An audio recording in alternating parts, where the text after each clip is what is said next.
Hi everyone, welcome to our kitchen. I'm so excited to be here with you all. Today we're going to make the amazing loving loaf. Now this can serve as a beautiful centerpiece for Thanksgiving with some roasted vegetables around it, but the base is so delicious that I'm pretty sure you're actually going to make it as veggie burger or veggie patties as well.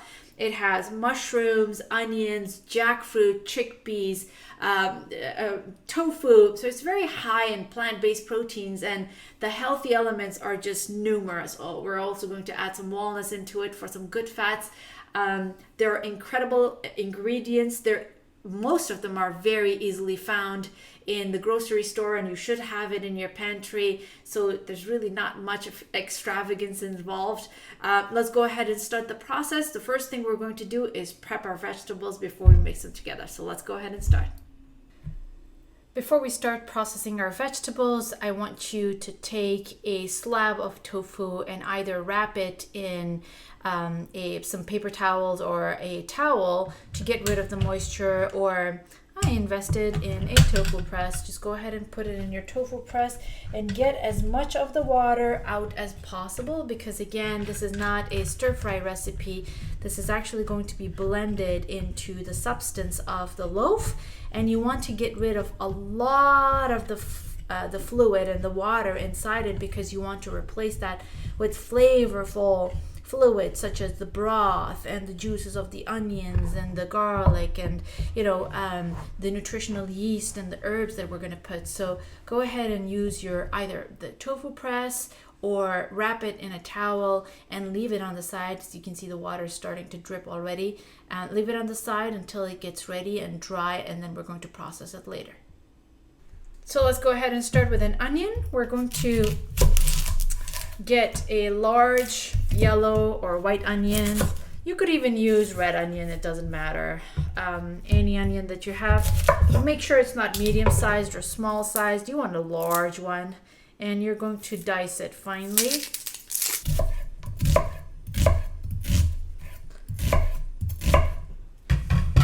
I'm just going to run my knife again through it to make sure that if there are large pieces, they get diced as well. Just roughly like that, and it looks beautiful. If you can tell, it's diced. And now I'm going to transfer it into a bowl while I work on the rest of the vegetables. Now we're going to smash some garlics in there. I'm going to use probably 4 or 5 cloves.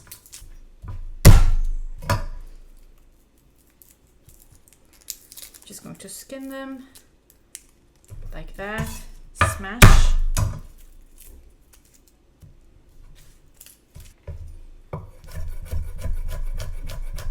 Mince them finely.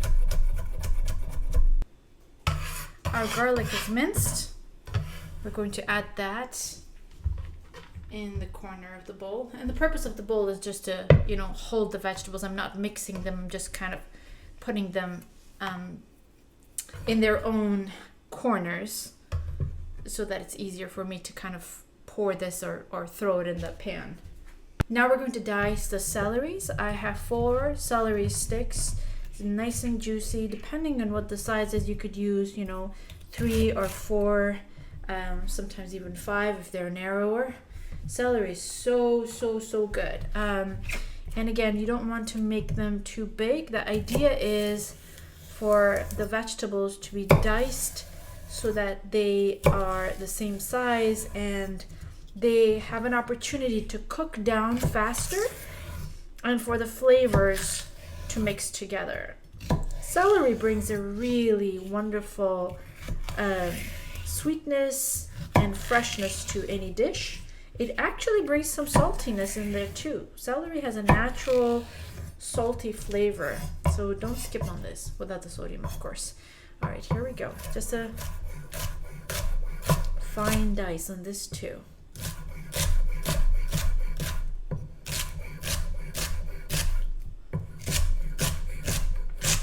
There's something satisfying about cutting celery.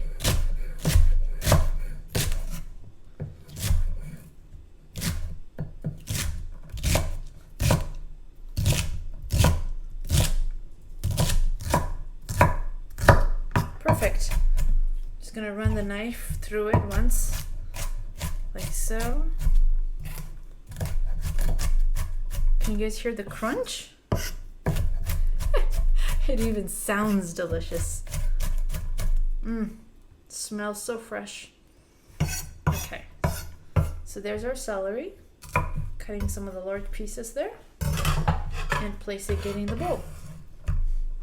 Now I have some shiitake mushrooms, my favorite mushrooms, and I'm just going to remove the stem, and we're going to slice the caps and make sure we have about, I'd say about 1.5 cups to 2 cups of mushroom. You can't really go wrong if you add 2 cups.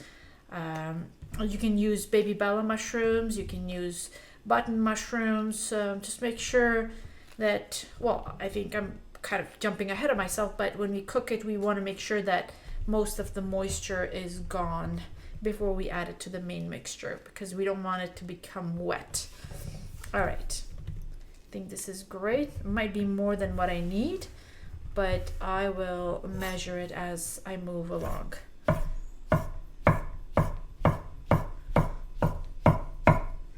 You don't have to make it too thin, but just basically just slicing the shiitake mushroom like this. Whoops, I lost a piece.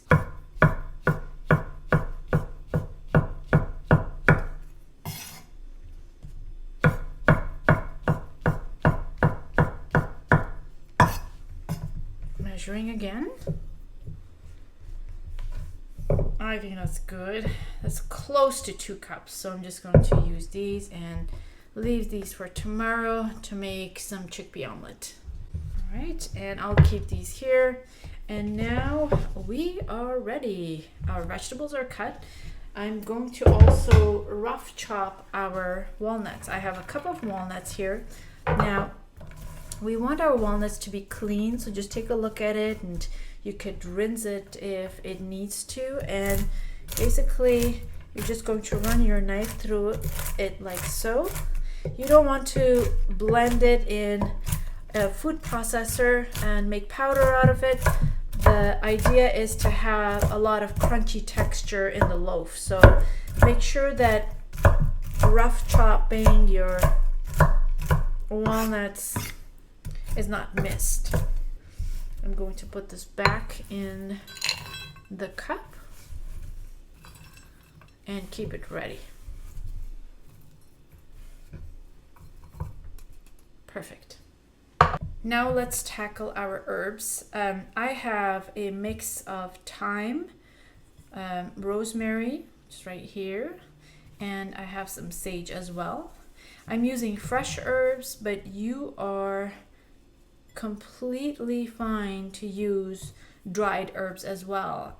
You could also use poultry seasoning, 2 to 3 tablespoons of poultry seasoning, which is a dried mixture of thyme and rosemary and marjoram and some other spices that come already blended, and that's absolutely fine. But I'm using some fresh herbs because I have them, so I'm just going to chop these and get them ready. All I'm going to do is basically just kind of pull the little leaves and leave the hard stem behind. Right. And for the rosemary, I'm just going to chop the leaves very finely. There it is.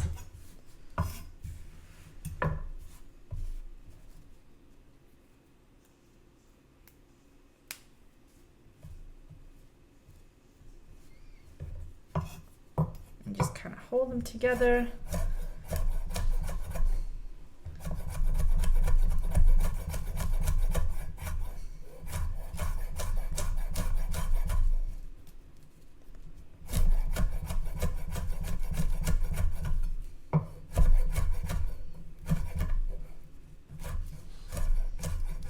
Sometimes it can be difficult to chop, so just going over it again, make sure that it's finely, almost minced.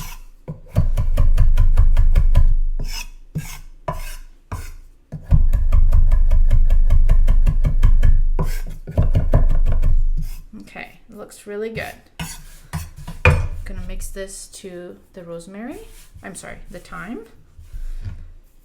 There you go. Same goes for sage. So now we're going to pick some leaves. I'm not going to use all of this. Sage, again, can be overpowering, so I'm going to leave a few behind. Maybe I'll make some tea from this later. And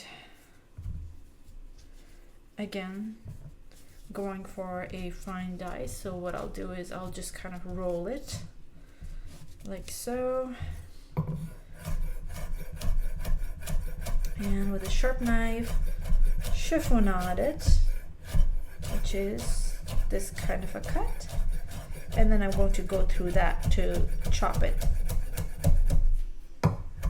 like that.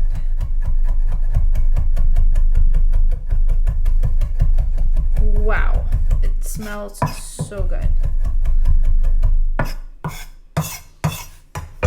Okay, mixing it with the rest of the herbs. Oh my goodness, ta-da! All right, our herbs are ready. So now we're going to process the jackfruit. The kind of jackfruit that I'm using is a canned one. You could probably find it in the frozen food section as well, but the canned one seems to have more of the fibrous part than the frozen type. So go for the canned one. Let me show you guys what it looks like. It comes, so this one is in brine, and you get pieces of jackfruit like that. And what you're supposed to do is basically drain it. You're gonna drain it, and later on, after we cut the useless parts and get rid of some of the seeds, we're going to give it a good rinse as well and get it ready for cooking. Okay, so let's go ahead and process this. Let me just put the water away. Now what you want to do is, there's a tough part to it. So they usually come in wedges like this, and the end of the wedge, this is the core part. So this is the surface and this is the core. The core part is very chewy and tough, and you're not supposed to eat that. You could probably eat it. Honestly, there's nothing wrong with it, but it's very, very tough, and it doesn't give you that fibrous part. So what you want to do is basically just look at it, and there's usually a very nice line that separates the fibrous part from the tough part. See, right there. And you want to cut it right there, which I did. And so we're going to discard this part, or if you want to keep it and blend it later, that's fine too. I usually discard it. And this is the edible part. Now, a lot of times it comes with seeds like this one. Just try to make sure that you get rid of some of the seed. The seed is gone, but the covering of the seed is still there. There, I got rid of that. Here's the seed. So we want to get rid of the seed and the core and leave the fibrous part behind. And once you cook this, let me show you what it looks like. It basically just kind of, falls apart, and it just is very, very spongy too, so it absorbs a lot of the flavor. And this also becomes very fibrous. Okay, I found a seed. You want to get rid of the seed right here. There it is. That was the seed. Okay, so let's go ahead and clean up the rest too. Here's another seed that you want to get rid of. And got rid of the seed. This is a nice fibrous part. The seed covering. And go through all of them, making sure that you cut the fibrous, the core, and look for seeds. And it's okay to kind of pull it apart to see if there's a seed in there or not. So as you can see, we've processed it. We got rid of the tough core and the seeds, and we have the soft fruit and the flesh here. And this is what we're going to add to the mixture as well. But before we do that, we're going to put it in a colander or a sieve and rinse it really well under tap water to get rid of some of that extra salt if it's too briny. Then it's going to be ready. I also have a can of cooked salt-free chickpeas that I have in a bowl here, drained of course. And all you want to do is mash it, roughly mash it, not too much. Just make sure that, you know, each of the chickpea gets disfigured, and this will serve as the bulk of the loaf. Now that we've cut all of our vegetables and everything is ready, we're going to start to cook. So get your favorite nonstick pan and get ready to start caramelizing the onion and the celery and the garlic. So let's go ahead and start that now. So I have my favorite pan, nonstick pan, on high. I'm just going to lower it because it's getting hot really quickly. I also have about 2 cups of vegetable bouillon. Let me show you what I'm using. I'm actually using these bouillon cubes. I added 2 or 3 of them, actually 3 of them, in 2 cups of water to kind of make it concentrated. And I'm going to use that to flavor up everything, and they come in cubes like this. This is low sodium and quite delicious, but you can use your favorite vegetable broth, whatever you have. I'm going to spray the pan with a little bit of extra virgin olive oil, and in goes my onions. First, I'm going to add the onions and allow that to caramelize. Like that. And for my friends who don't want to use any oil, you can actually start cooking it by adding a little bit of broth.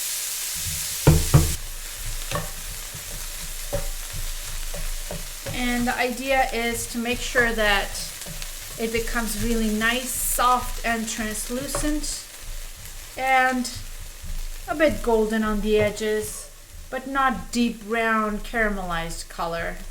Just enough to soften it up and allow the juices to come out and the flavors to come out. I'm going to keep on adding maybe a tablespoon of broth every few minutes to make sure that the onions don't stick to the pan, especially because I'm not using too much oil. And we're just going to slow cook this on low medium, not high medium, and allow it to become translucent. Great.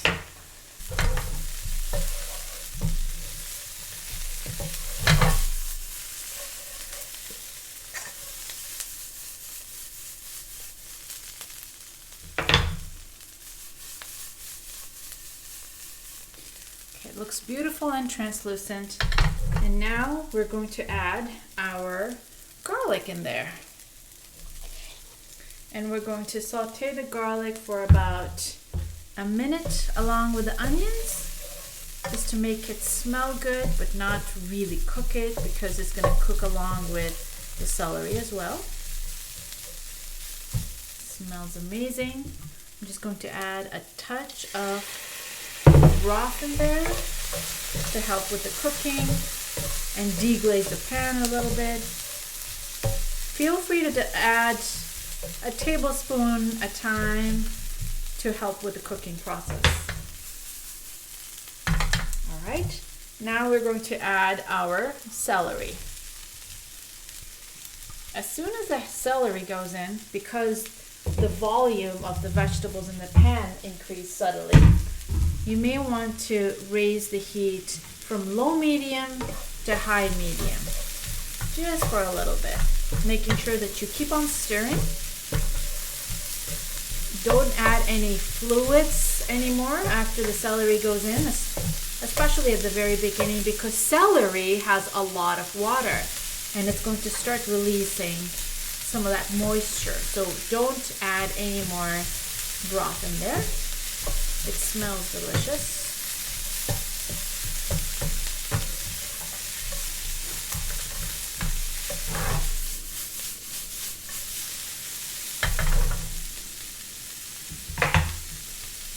Okay, now it's getting a little dry. I'm going to add a touch of broth in there to increase the flavor.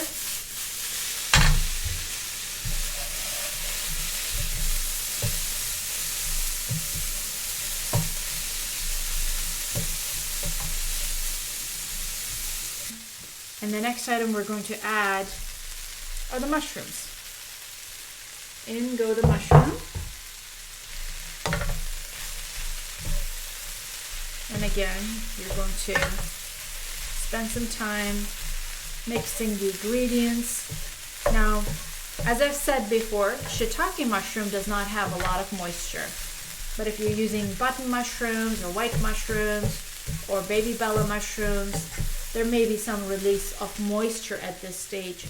Make sure that most of the moisture evaporates because you don't want a wet mixture or too wet of a mixture.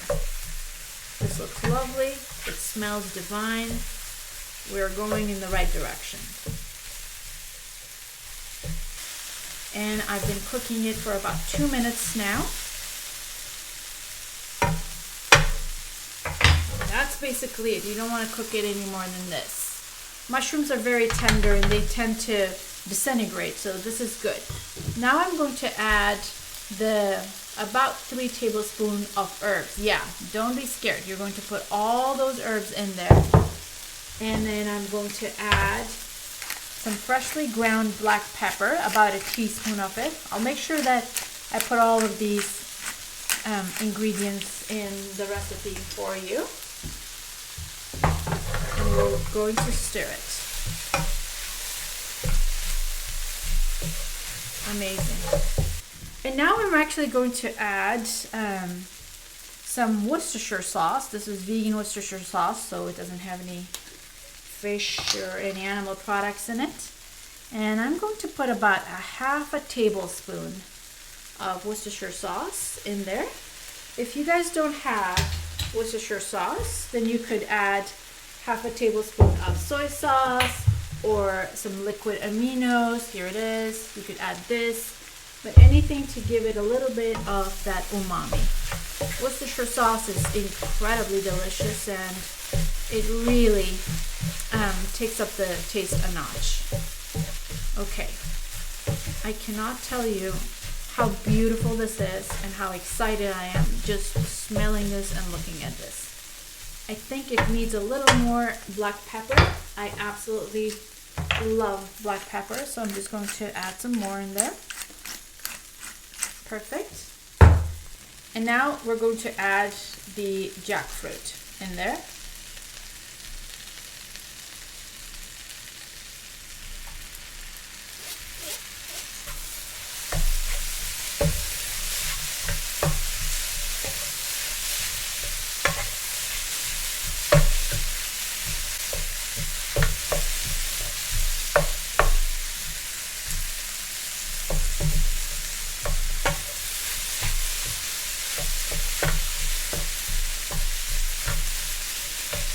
We're going to cook the jackfruit along with the mushrooms and the other vegetables for about 2 minutes. I will add a little bit of broth in there. Ooh, I figured out a seed here. Let me just try to get rid of that.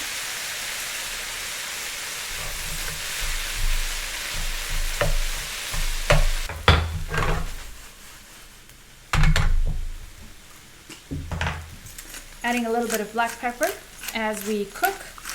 This is quite optional because I think I put in a lot of black pepper, but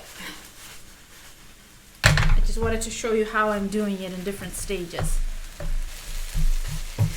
Okay, this is looking and smelling incredible, and I'm going to stop cooking it because it's done.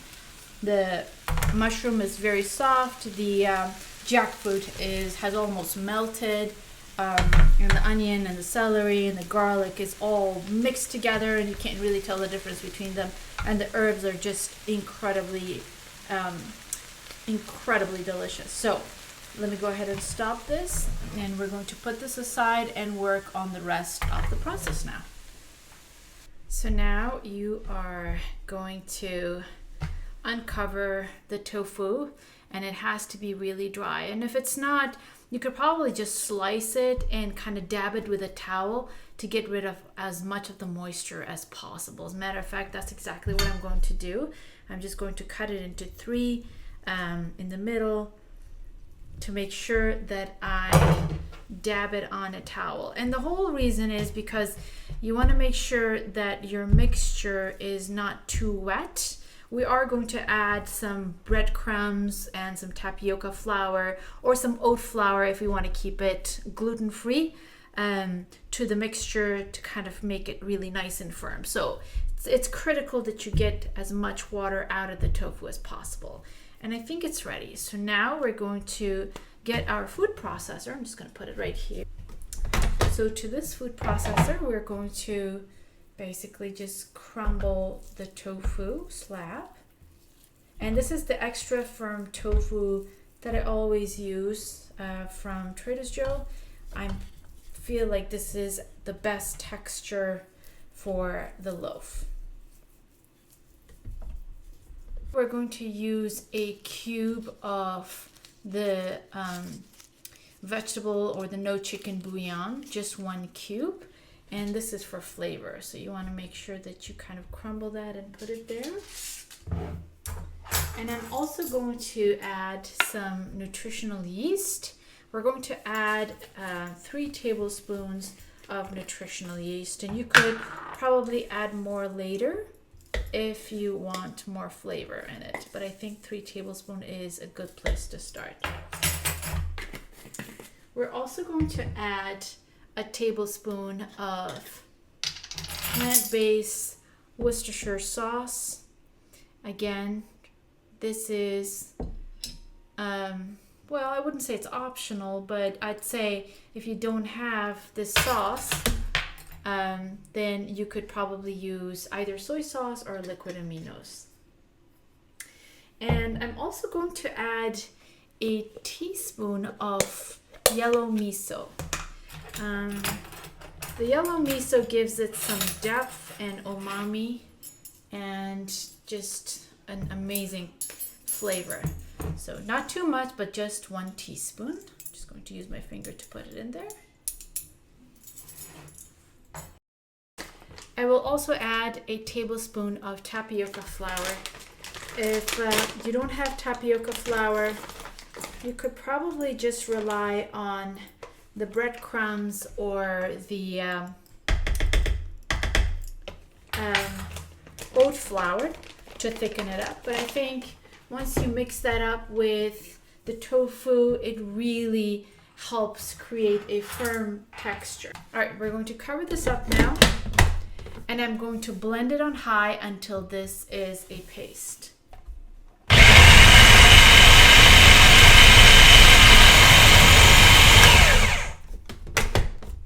Okay, it's blended really, really well. And this is a time to actually go ahead and taste. Delicious. I took a big piece, big bite over there, but it's really, really good. It's still a little grainy, so I'm going to process it a bit more. As you can see, it kind of just like lumped up together in one part, and it's really nice and thick. This is the consistency you want. You want it to be nice and firm so that it would hold itself together when you put it in a loaf. And now we're going to mix this with the mushroom and the jackfruit mixture, and then we're going to adjust the taste accordingly. So let me just go ahead and put this in a bowl for us. So in goes the tofu mixture. And to that, we're going to add our mushroom and jackfruit mixture that we had prepared earlier.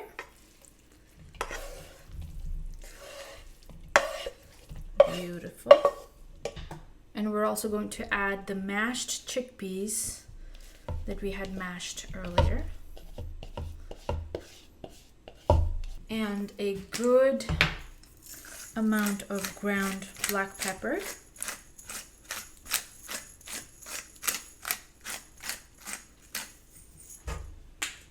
Beautiful. And now you're going to use the spatula to mix everything really, really well. So it's almost like exercise. Forgot to film, but we actually added the walnuts as well, and now we're going to mix it very well. The walnuts are in there, and it's going to give it such a great texture. Place a towel underneath it because it was moving too much when I was mixing it.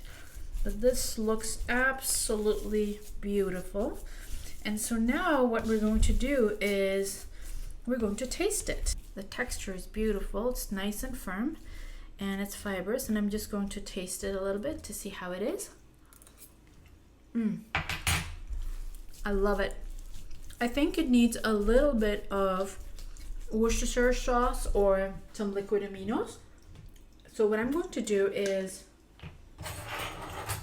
I'm actually going to add about half a tablespoon of Worcestershire sauce again, just for flavor. And I think it might need a little bit of smokiness. I have some liquid smoke here. I'm just going to add a tiny teaspoon, like 1/8 of a teaspoon of liquid smoke on top. Just kind of drizzle it like that and make sure that I mix it really well. I have a little bit of smoked paprika. I think a little bit of smokiness would be good. I think this is probably about a teaspoon of paprika. And I think it could use a little bit more black pepper on top of it. This smells so good. I'm so glad that we add that cubed bouillon instead of the liquid form, so that it kind of, gets the flavor without the liquid. And so spend some time to mix this all up really well.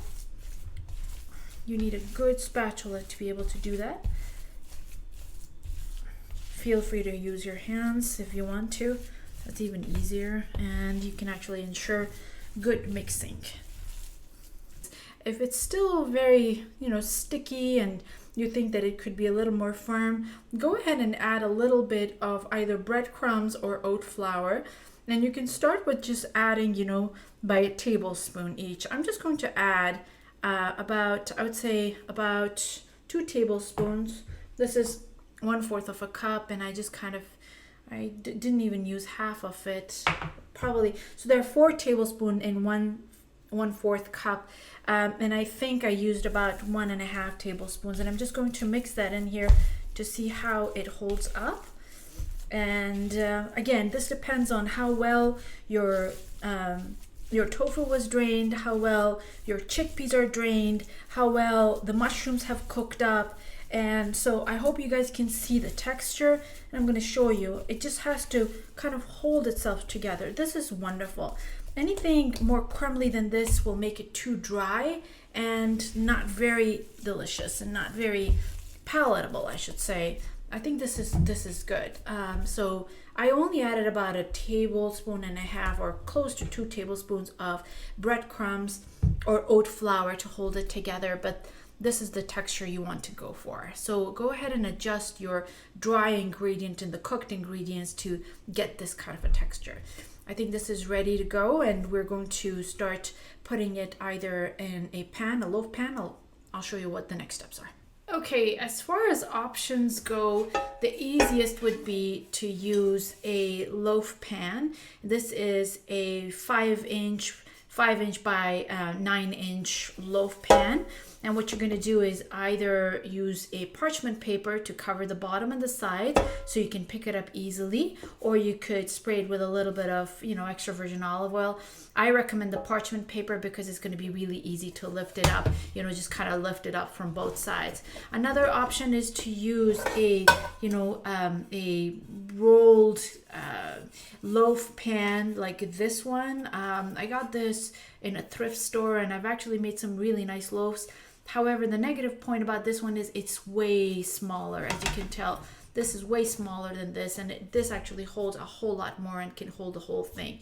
But today what I'm going to do is I'm actually going to place some parchment paper on the baking sheet, and I'm actually going to just bake it in a parchment paper, and I'll show you how I'm going to do it now.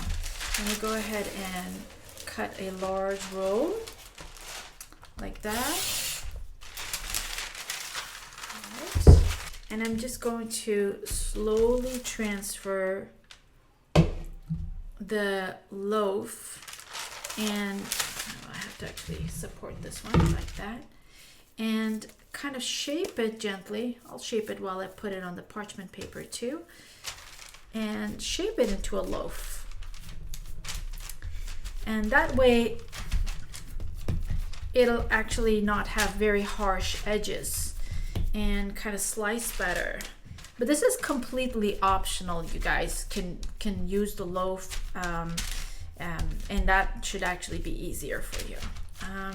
Make sure that you leave enough space for the edges to come together or for you to pinch it together. If not, then just go ahead and place it lengthwise like so.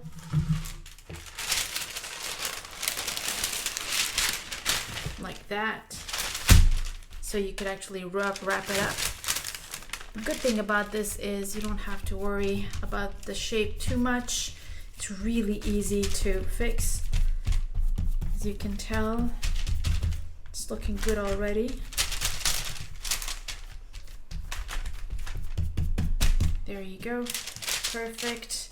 And I can see how this can be made fit, you know, in a nice baking dish with roasted vegetables around. Make sure it doesn't spread too much, that it has some height, because imagine it being sliced. There you go. This looks good. Now is the time to turn on the oven at 350 degrees.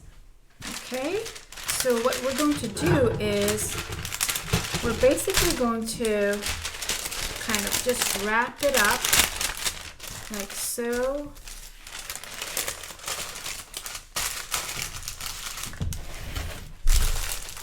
And you're going to pinch one end.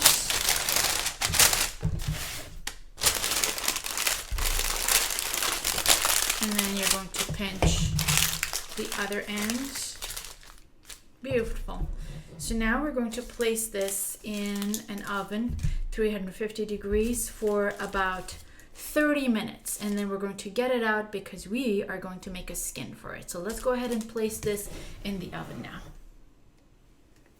While the loaf is cooking, we're going to make the basting sauce. So for the basting sauce, I'm going to add about 1/4 cup of broth in a bowl. And to that, I'm going to add about 2 tablespoons of liquid aminos, just for that umaminess.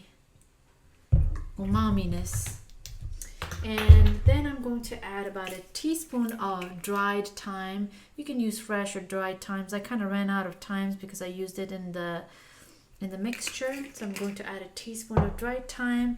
And this is essentially just chopped rosemaries. So about a teaspoon of chopped rosemaries. And I'm going to add some black pepper in there.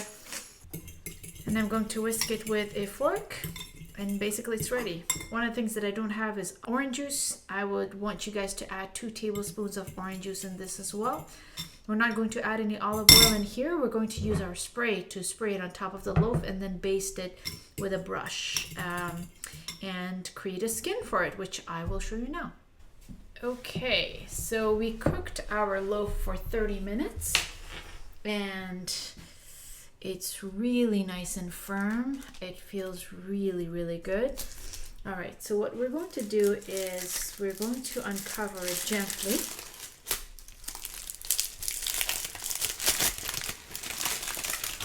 And take a look at it. Ooh, beautiful. So it has browned on the side, as you can tell. And the bottom is actually really nice and golden. So what we're going to do now is we're going to put this aside for a few moments. And let's talk about what I meant by the skin. So we're actually going to create a really nice crunchiness on top of the loaf by using rice paper. So we're going to dip the rice paper in the basting sauce that we created.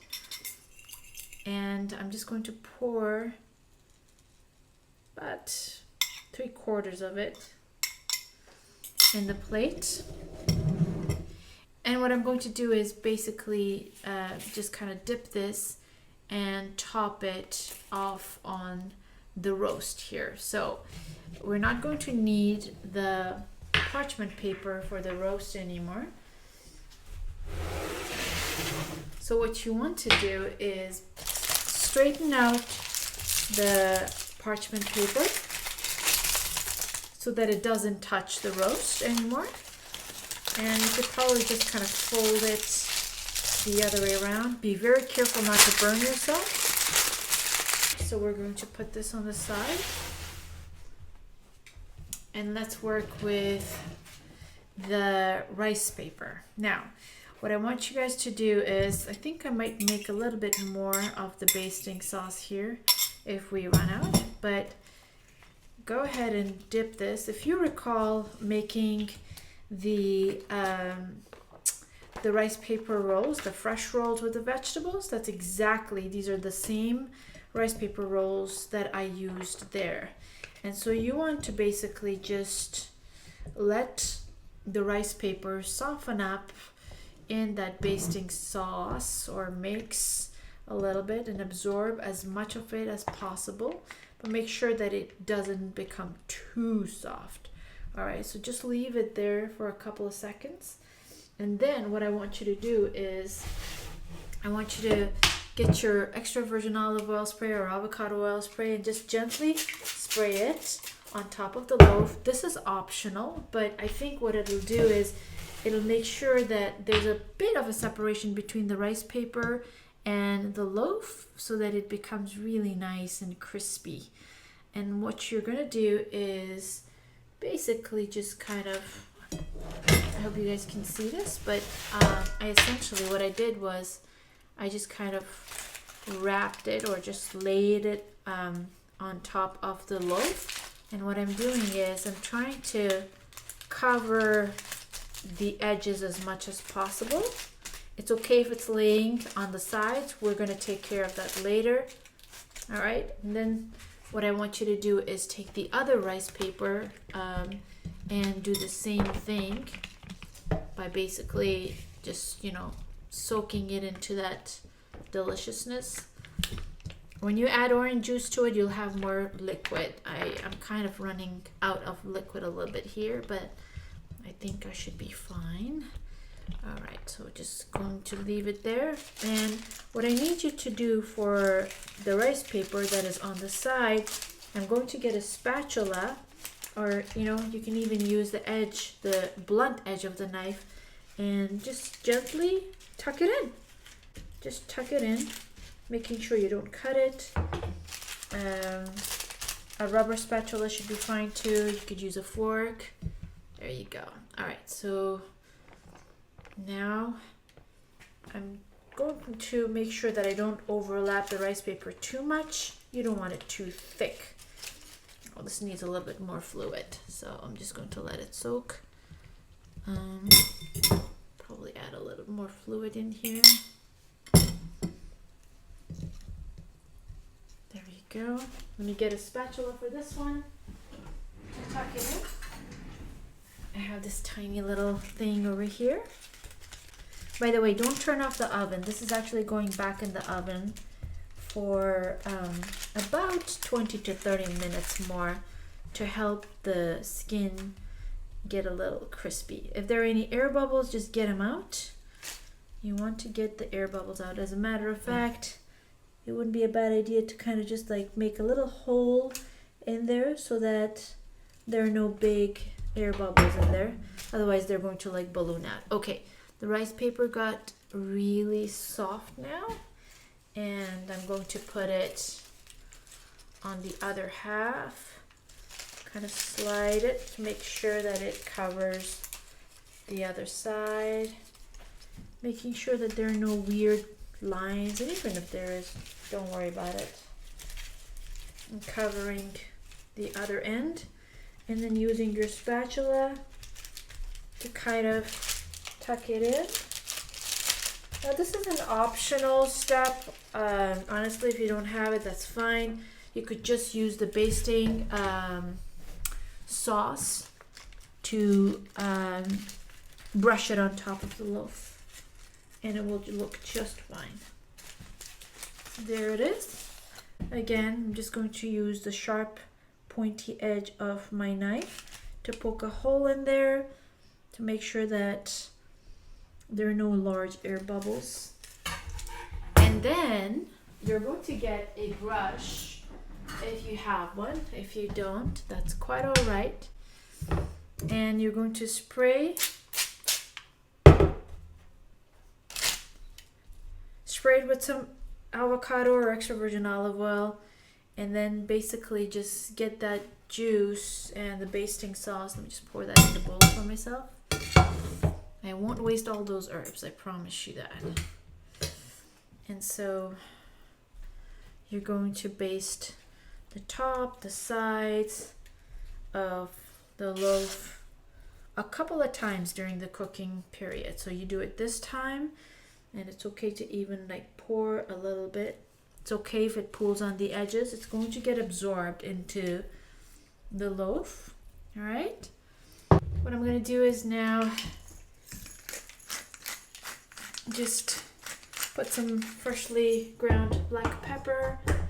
And oh, this looks amazing. I don't know if you guys can see this, but this is going back into the oven for about 20 to 30 minutes. And we're going to let the skin crisp up really well. Okay, off it goes. See you guys soon. Okay, look how beautiful it is. It's gorgeous. It smells incredible. So now we're going to focus on transferring it onto our serving dish. I have a nice rectangular plate here. And what you want to do is, you could potentially just pick it up with the parchment paper and serve it as such. It doesn't really look very bad, especially if you cut the edges nicely. It kind of gives it a rustic look. Or what you can do is basically just tear off the parchment paper like that.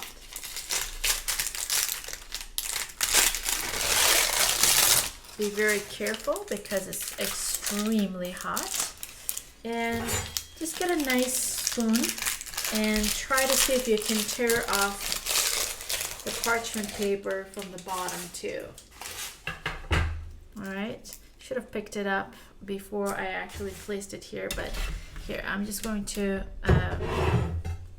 see if I can transfer it without breaking it. Picking it up, 1, 2, 3. Amazing. All right, so we're just going to go around the edge and see if we can gently lift it up without causing any damage, and slowly slide off the rest of the parchment paper from beneath.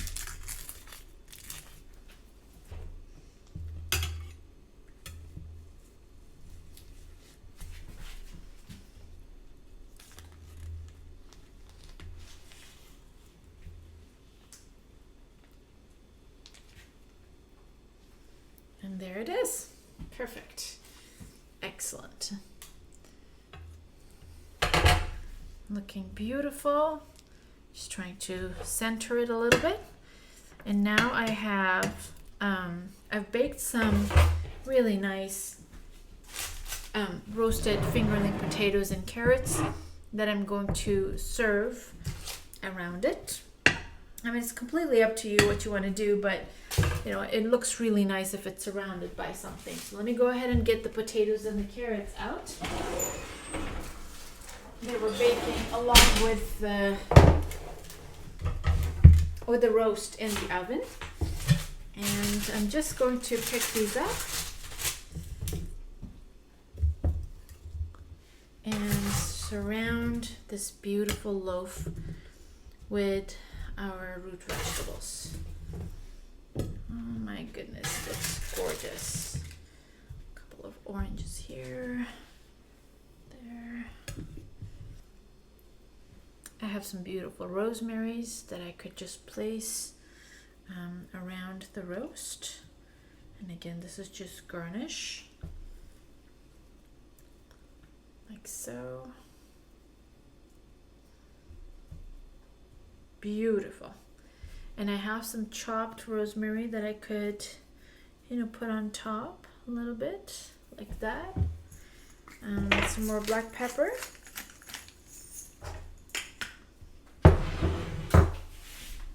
And if it's looking a little dry, go ahead and just baste it a little bit.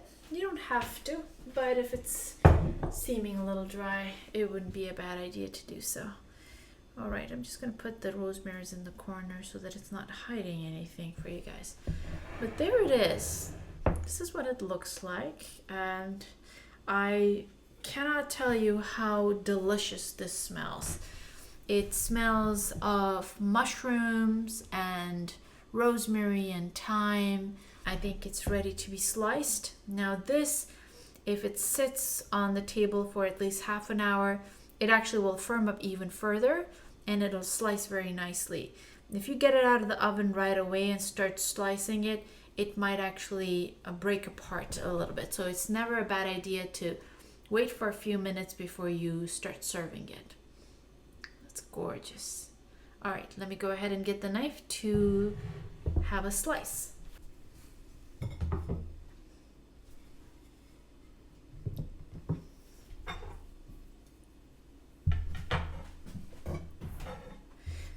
Okay, I'm going to cut a slice and serve it on this plate. And I wanted to remove some of the potatoes and the vegetables so that you can have a better view of what it looks like. And you may need a fork. There it is. So be very gentle with it initially, especially when it comes out of the oven.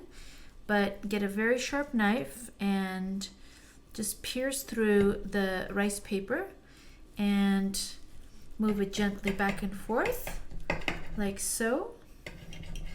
And make sure your knife goes through all the way. And then get a serving spatula.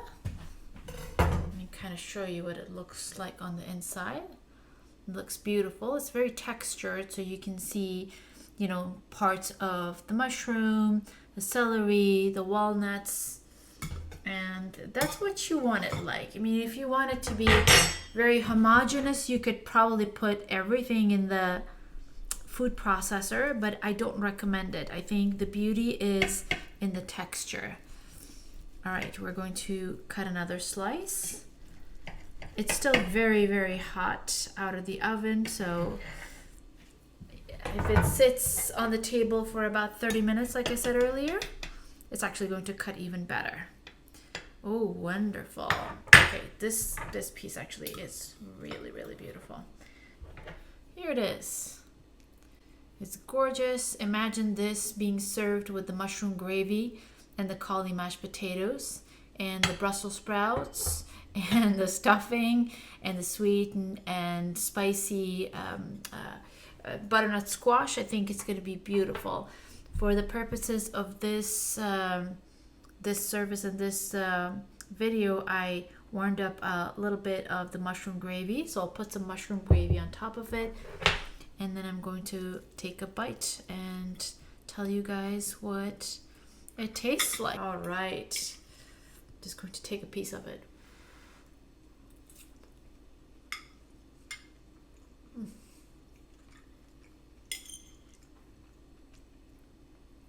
Wow.